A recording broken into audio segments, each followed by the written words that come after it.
Bonjour Jean-François. Bonjour Elisabeth. Alors, vous allez nous dire quelques petites choses sur ce que a changé votre analyse dans votre vie professionnelle? Oui, sur ce qu'elle a changé, sur ce qu'elle change, et peut-être sur ce qu'elle changera encore, parce que c'est un mouvement, quoi. Enfin, c'est pas quelque chose qui s'est produit une fois et puis qui s'est arrêté, c'est même quelque chose que je ne suis pas allé chercher, pour dire les choses telles quelles. Je ne suis pas allé en analyse pour modifier ma vie professionnelle. Ça a été plutôt un effet collatéral, bénéfique d'ailleurs, hein. Je suis allé en analyse pour m'interroger sur des déterminations familiales. Et c'est au cours de cette analyse qu'à un moment s'est posé la question de pourquoi je faisais ce métier-là, est-ce que c'était mon désir ou pas. J'étais en formation pour devenir expert comptable et on m'a fait une proposition, puisque un de mes désirs à un moment avait été d'être prof de mathématiques, et on m'a proposé d'être professeur au collège de mathématiques et de musique, ce qui est déjà particulier, mais c'était deux univers dans lesquels j'avais travaillé. J'ai donc exercé ce métier 1 an avant mon service militaire et ça m'a plu. La rencontre avec les élèves, la rencontre avec la transmission du savoir finalement, m'a plu, m'a intéressé. Je me suis posé la question de est-ce que c'est réellement mon désir? Et j'ai découvert que ce désir d'être instit était le désir de ma mère et le désir de ma grand-mère, plus encore. L'analyse m'a permis de prendre confiance en moi. Et j'ai investi le champ universitaire dans lequel je m'étais exclu. Et après avoir commencé mon analyse, je me suis autorisé à aller suivre de nouveau des cours à l'université. Et je repassais une licence en sciences d'éducation, une maîtrise, et puis après un master 2. Et je me suis posé la question du choix, c'est-à-dire comment faire pour finalement allier l'intérêt que j'avais pour les élèves, le fait de leur transmettre un savoir, de travailler avec eux, le fait de manager et de gérer une institution, une administration, et puis le fait aussi puisque c'est ça aussi l'apport de l'analyse, d'être à l'écoute de l'autre finalement, hein. Et la solution que j'ai trouvée pour unifier ces trois chemins possibles a été de passer le concours de personnel de direction.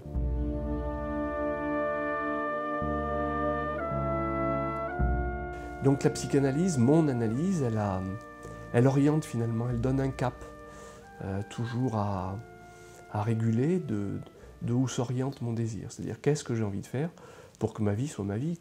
Il y a un temps où l'analyse peut permettre l'excuse des autres. Oui, mais j'ai eu ça, j'ai vécu ça, telle personne a voulu ça pour moi. Puis une fois qu'on a épuisé ça, il y a un moment où on est obligé de se coltiner soi-même, quoi.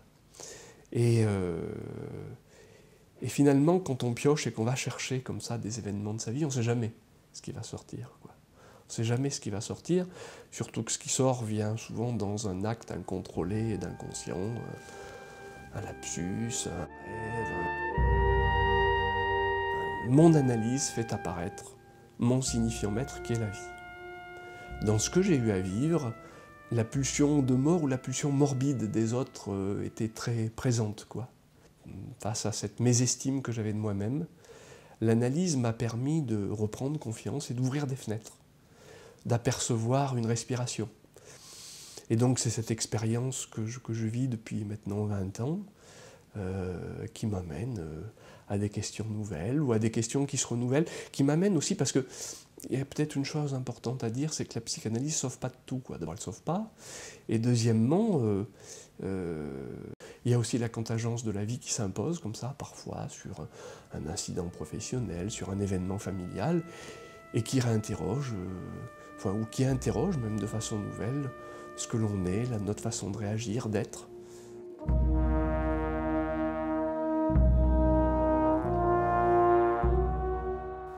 Derrière la façade de ma cravate que j'ai imposée assez vite à ma vie, quoi. Une cravate qui m'était interdite à la maison, un fils d'ouvrier que j'étais. On me disait quand je rentrais le week-end, quitte cette cravate, quoi. Tu es fils d'ouvrier, toi t'es pas avec un col blanc et une cravate, quoi. Et en réalité, ça a été une protection, c'est un masque, c'est un habit de scène, hein, puisque être professionnel, c'est aussi le matin se préparer à tenir une position, une posture. Et derrière le masque de cette cravate, se faire confiance, aller à soi, respirer. Cette notion, j'ai mon instrument de musique hein, qui est un fidèle compagnon. Respirer, ça c'est quelque chose. Quand on est oppressé par des choses, par des déterminations, le fait de trouver un média qui permet de respirer est extrêmement important. À partir de l'âge de 16 ans, j'ai eu le plaisir, alors ça aurait pu être ma profession, d'être chef d'orchestre. Et donc finalement, j'étais pas encore en analyse, hein, mais trouver une façon de dire quelque chose de moi dans le fait de composer avec les autres. Puisque c'est ça, être chef d'orchestre. C'est finalement une alchimie particulière qui fait que vous réalisez dans un même temps une œuvre, celle du compositeur, un instant qui est la pratique depuis de nombreuses années ou depuis quelques instants des musiciens, et puis l'idée que vous avez de ce que vous voulez dire avec ça.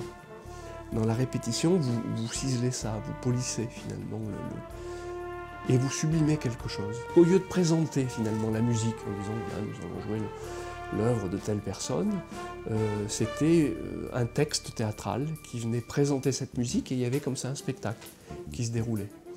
Et j'ai mis en scène la musique de la façon dont je souhaitais le faire dans les 5 ou 6 dernières années de ma direction d'orchestre avec l'orchestre d'harmonie de Land dans le Puy-de-Dôme. Voilà.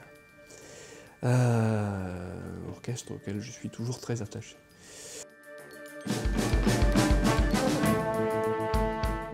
Je pense que professionnellement, l'acte de transmission est extrêmement important. Et j'espère transmettre ces valeurs auxquelles je crois, peut-être à mes enfants, à des élèves, à des collègues. Voilà. Je me suis posé la question bien naturellement de pourquoi ce métier, pourquoi finalement être du côté de l'enseignement, de la transmission, plutôt que d'être du côté de la collection de comptes d'entreprises, voilà, je veux dire, c'est rassurant. Quand vous cherchez une balance carrée, il faut que les centimes tombent juste de chaque côté. S'il y a 3 centimes, ça ne veut pas dire qu'il y a une erreur de 3 centimes. Ça veut dire qu'il y a des erreurs qui font qu'à un moment, le compte n'est pas bon, le compte n'est pas juste. Et la question de justesse, et finalement, la justesse est quelque chose qui m'a énormément intéressé, qui m'intéresse énormément dans l'exercice que j'ai de ma profession. Finalement, peut-être c'est ça que me permet aussi la conversation de ce matin, quoi, de passer peut-être plus de la notion de justice à la notion de justesse, quoi. Comment être juste avec un élève? Comment être juste dans l'accompagnement qu'on peut avoir avec une équipe d'enseignants? Comment être juste dans l'écoute qu'on peut avoir avec des parents qui reviennent avec ou des revendications, ou des appels, ou des demandes. J'aime beaucoup ce que dit Hannah Arendt de l'école. Elle dit que c'est un endroit protégé du monde où les élèves doivent apprendre à réinventer ce monde-là. C'est-à-dire qu'il ne s'agit pas de les standardiser ou de les conformer. C'est une vraie question aujourd'hui avec les neurosciences, par exemple. C'est une vraie question avec tout ce qui peut être comportementaliste, quoi. Comment permettre à l'élève, comment permettre à l'enseignant, aux parents, d'être un sujet singulier pour lui-même et pour les autres, quoi. Ça, c'est une question extrêmement importante et où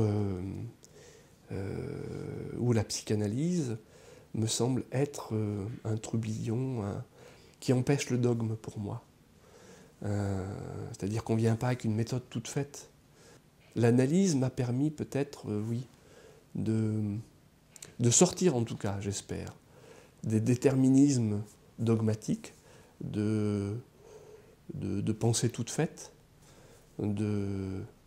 et tout en restant dans une posture de loyauté vis-à-vis de l'institution, parce que je ne suis pas psychanalyste quand je travaille, je suis ou principal ou proviseur, je suis personnel de direction, et c'est au nom de l'État, c'est au nom de l'institution que j'exerce cette profession. C'est pour la représenter, c'est pour conduire une politique qui m'est demandée. Et finalement, dans des politiques qui peuvent parfois sembler se contredire, il y a une même visée, qui est de permettre à l'élève de s'adapter à sa vie. Parce que c'est ça, hein, je veux dire, l'élève, il faut qu'il soit adaptable. Mais il faut qu'il soit adaptable, et c'est là où j'en reviens au sens d'Hannah Arendt, avec une part de création. C'est-à-dire que le monde, il est toujours à se créer, et si on le standardise, on va répéter finalement, on va être dans la répétition. Or, l'enseignant, il doit permettre à l'élève d'être lui-même. Il ne doit pas imposer un modèle préétabli. Le lieu de l'analyse, c'est aussi un lieu où on peut revenir avec une expérience professionnelle et dire, voilà, est-ce que là, je me pose la question en tout cas de savoir si je suis dans une... Si le vecteur il est au bon endroit de la justesse ou s'il y a quelque chose à réguler de ça. Et dans les expériences que j'ai pu avoir à connaître, l'analyse a été un appui, oui, parce que c'est un appui émancipateur.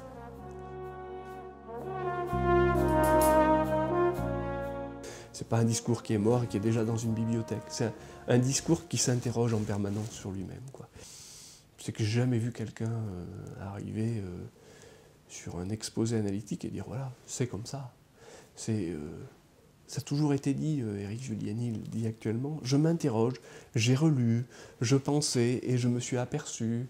Et c'est cette réinterrogation permanente qui pourrait être très déstabilisante par certains côtés et qui en réalité est une part du doute qui construit. C'est un doute qui construit, voilà.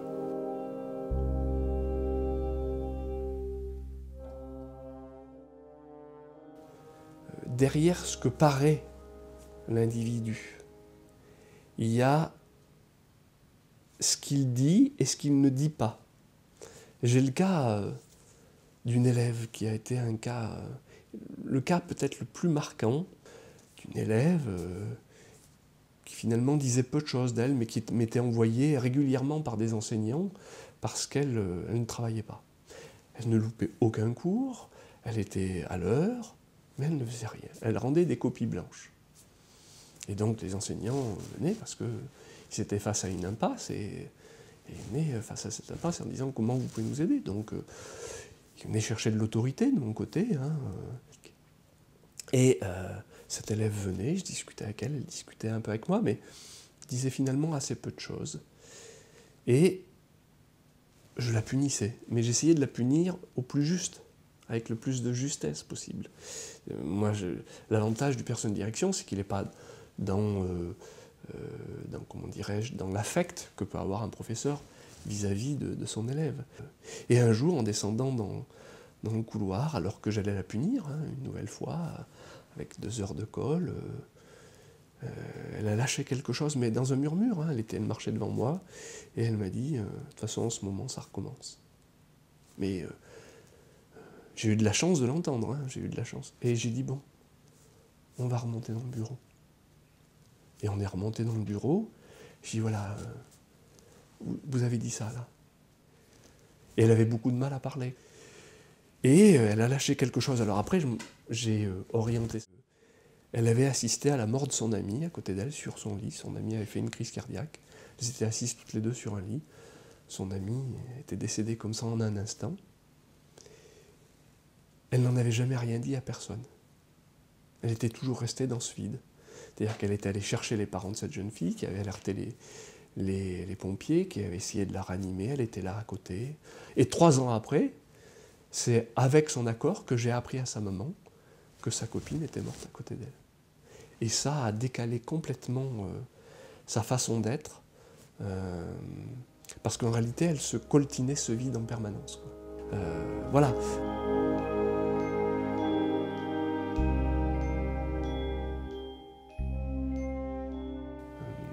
Parce que c'est pas un dogme, vous comprenez? C'est pas un contenu qu'on déplie par ordonnance. Tiens, il y a telle chose, tel médicament, ou telle chose, telle recette. C'est une façon de réfléchir, c'est-à-dire de renvoyer à l'autre quelque chose, de réfléchir avec lui à ses côtés, de faire en sorte que le monde de l'enseignement s'interroge sur ses pratiques, sur ce qu'il porte, sur comment le porter, pour en faire quoi, sur quelle plus-value il apporte à ses élèves. Forcément, on vient des fois percuter involontairement des façons d'être, quoi, de paraître justement, c'est ce que je disais, des façons de paraître de l'être humain. Et c'est avec délicatesse qu'il faut y aller, quoi, parce que le masque de certains ou de certaines est parfois aussi quelque chose qu'il faut savoir préserver, parce que c'est ce qui permet des fois à chacun ou à chacune de tenir. Mes dernières interrogations sont plus de ce côté-là, quoi, voilà. Et c'est ce en quoi la psychanalyse continue, face à la contingence de la vie, à me faire avancer.